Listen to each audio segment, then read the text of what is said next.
I'm going to shock you with things you need to think about when you're buying a house in your 40s or 50s. Believe it or not, the things you need to consider as you're purchasing your first home versus your second home versus maybe your third home and then ultimately your retirement home, these things are going to change. And I've got 5 things I want to tell you about buying in that 40s to 50s, which probably means you're buying your step-up home or maybe the home you're in for the longest period of your life. Number 1, you need to think about monthly cash flow versus maybe long-term investment. What do you mean by that, Michael? Well, if you're in your 40s or maybe even your 50s, you're still probably thinking about budget. Maybe you've got kids in college, maybe you've got kids getting ready to go to college or they're just coming out.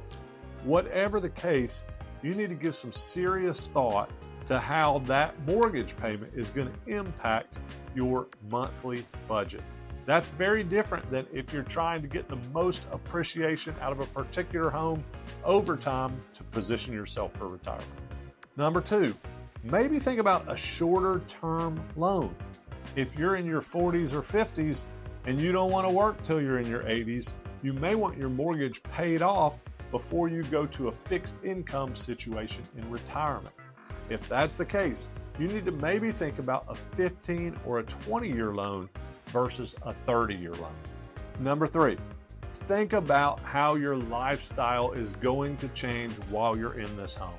Again, if you have kids that are young, that are moving up into high school, you need to think about school systems. If your kids are about to exit school and go to college, then school systems don't necessarily matter to you. So the lifestyle changes that you'll experience could be very different when you're in your 40s and 50s buying that move up home than they were the first time that you were buying into your starter home. Number 4, and this one is a little tough, buying homes with accessibility features already there. It takes some people till they get later on in life to realize they may not want a lot of steps in their home, or they may want extra wide doorways, or they may want concessions with their bathrooms that allow them to move around easier as they age. One of the biggest ones that people don't necessarily think about, but sometimes wish they had, are main level master bedrooms. If you're in your 40s or 50s and you're purchasing a home for the next couple decades, you may want to think about those things. And number 5, planning for long-term maintenance. You've got to make sure that you're taking care of a home that's going to last you a long time. If you're in that starter home and you're not great at, deferred maintenance items like having your HVAC serviced or repairing wood when it just starts to get peeling paint, those may not really hurt you because you're going to sell that home in the next few years. But if you're buying a home you're going to be in for the next 10, 15, or 20 years, if you allow those items, those deferred maintenance items, to stay out there, they're going to get worse and worse and worse. And sometimes you cannot even see the damage that is being done.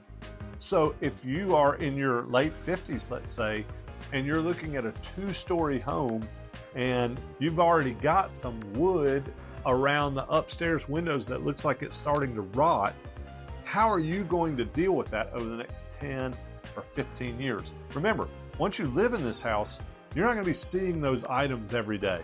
If you let 2, 3, 5, 10 years go by while the wood on the windows upstairs is rotting, you're going to have some problems. So maybe you look at buying a single level ranch house instead of a split level or a 2-story house because you're seeing everything that's around there. As your body changes, you're going to need to consider different things about how you get around that house, accessibility, maintenance. All those different items are super important for you to consider really while you're thinking about buying a house. So number 1, I recommend that you talk to your real estate agent. Talk through all these items with them. Ask them what other clients of theirs have wished they'd thought about that you may or may not have thought about. And if you want a second opinion, then give me a call. As your mortgage specialist, I don't necessarily deal in houses every day, but I really do. I help a lot of people talk through these challenges and I've bought many homes myself, and that means I probably have a pretty good perspective as well. So if you want my opinion, all you got to do is pick up the phone and call.